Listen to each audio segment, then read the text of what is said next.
Hello friends, welcome to Defence Matrix. तो जैसे कि हम जानते हैं, एक वर्क पैकेज रिलीज़ किया गया है एडा द्वारा, जिसके अंतर्गत ये नज़र आ रहा है कि तिरस मार्क टू के पहले प्रोटोटाइप को बनाने के लिए एक नई टाइमलाइन दिखाई दे रही है। जबकि पास में न्यूज़ आ रही थी कि इसके फैब्रिकेशन पर काम चल रहा है, और इवन डीआरडीओ चीफ ने ऑन रिकॉर्ड भी ये कह दिया था कि इस एयरक्राफ्ट की जो फर्स्ट फ्लाइट है वो इस साल मिड तक हो जाएगी, यानी कि जुलाई के आसपास, जो कि नेक्स्ट मंथ ही है। पर अब इस नए वर्क पैकेज के हिसाब से जो एयरक्राफ्ट है उसको बनाने में और टेस्ट करने में करीबन 10 महीने और लगेंगे।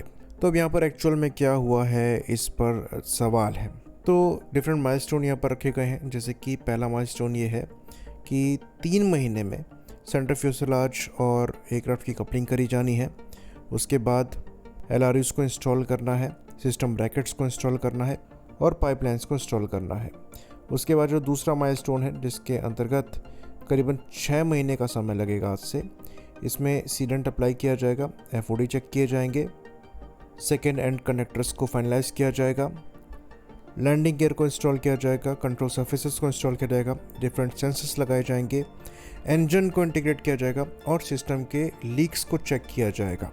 फिर इसके बाद के जो 4 महीने होंगे उसमें विंग्स और कंट्रोल सरफेस की असेंबली करी जाएगी, डोर्स को इंस्टॉल किया जाएगा, कवर्स को लगाया जाएगा, सारे ब्रैकेट्स लगाए जाएंगे, एलआरयूज़ के फंक्शंस को चेक किया जाएगा, सिमुलेशन एग्जीक्यूट करके चेक किया जाएगा, स्नैक को रेक्टिफाई किया जाएगा।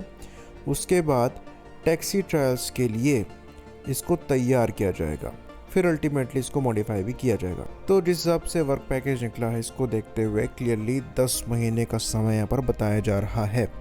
लेकिन जैसे कि हमने बताया, पहले भी हमने देखा है कि इस एयरक्राफ्ट की असेंबली हो रही है। इवन कुछ पिक्चर्स भी लीक हुई थी जो कि तिरस मार्क 2 की लग रही थी, और वो अब से लगभग 1 साल पुरानी पिक्चर थी। तो चीज़ें यहाँ पर मैच होती हुई नहीं नज़र आ रही हैं। डीआरडीओ चीफ का ये कहना कि इस साल के मिड तक इसकी फर्स्ट फ्लाइट हो जाएगी, टैक्सी की बात वो नहीं कर रहे हैं।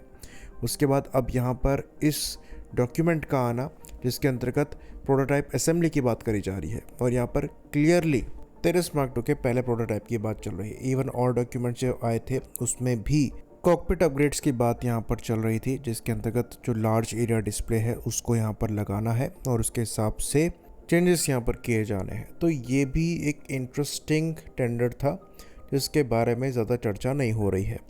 तो लाइकली ऐसा नज़र आता है कि यहाँ पर जो इनिशियली प्रोटोटाइप बनाया जा रहा था, जो कि कई चीज़ें तिरस मार्क 1 के प्रोग्राम से बोरो कर रहा था, और प्रोटोटाइप 2 से ये एक्सपेक्ट किया जा रहा था कि जो मेन तिरस मार्क 2 के फीचर्स हैं, जिसमें लार्ज एरिया डिस्प्ले कॉकपिट का इंक्लूडेड होगा, वो अब आपको पहले प्रोटोटाइप में लगा मिल सकता है। इवन इसके भी इंडिकेशन मिल रहे थे कि पहले प्रोटोटाइप में आपको IRST भी नहीं मिलेगा और कुछ और फीचर्स यहाँ पर लैक होने हैं। लेकिन अब ऐसा लग रहा है कि यहाँ पर बदलाव किए जा रहे हैं, और जो फीचर्स पहले प्रोटोटाइप में नहीं होते वो अब आपको दिखाई दे सकते हैं। तो यहाँ पर डिले हम देख रहे हैं, पर लाइकली एक जंप भी हम मार रहे हैं, जहाँ पर ये पॉसिबिलिटी नज़र आती है कि जो फीचर्स प्रोटोटाइप 2 में होने वाले थे वो यहाँ पर पहले प्रोटोटाइप से इंक्लूड किए जा सकते हैं।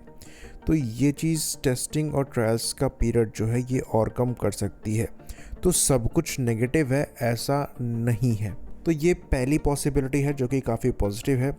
दूसरी पॉसिबिलिटी यहाँ पर ये हो सकती है कि पहला प्रोटोटाइप इन्होंने असेंबल किया, टेक्सिंग कराई और वहाँ पर कुछ इश्यूज़ आए, जिसको लेकर चीज़ों को फिर से यहाँ पर सुधार के बनाने की कोशिश करी जा रही है। और अगर ऐसा है तो यहाँ पर लगभग 1 साल की जो डिले है वो प्रॉपर डिले है, उसमें कोई बेनिफिट नहीं है।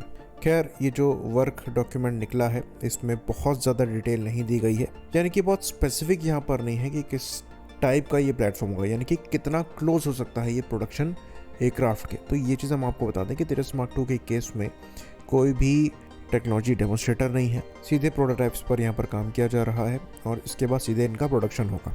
तो एक स्ट्रिक्ट टाइमलाइन को यहाँ पर फॉलो करने की कोशिश करी जा रही है, और उसमें ये कितना सक्सीड कर पाते हैं ये देखना इंटरेस्टिंग होगा, क्योंकि अभी जो इंडिकेशन मिल रहे हैं अगर आप उनको फेस वैल्यू पर लें तो वो अच्छे तो नहीं हैं।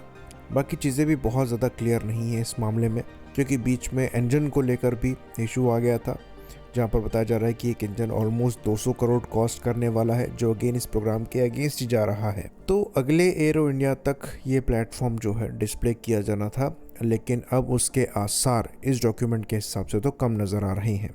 पर फिर भी अगर ये 2030-32 तक सर्विस में इंडक्ट होने लायक बना लेते हैं तो ये हमारी विक्ट्री होगी इस प्रोग्राम को लेकर। पर ये टास्क फ़िलहाल मुश्किल नज़र आ रहा है। आई होप इन्फॉर्मेशन यहाँ पर क्लियर रही हो। इसी बात पर इस वीडियो को हम ख़त्म करेंगे। लाइक करिए, सब्सक्राइब करिए। जय हिंद।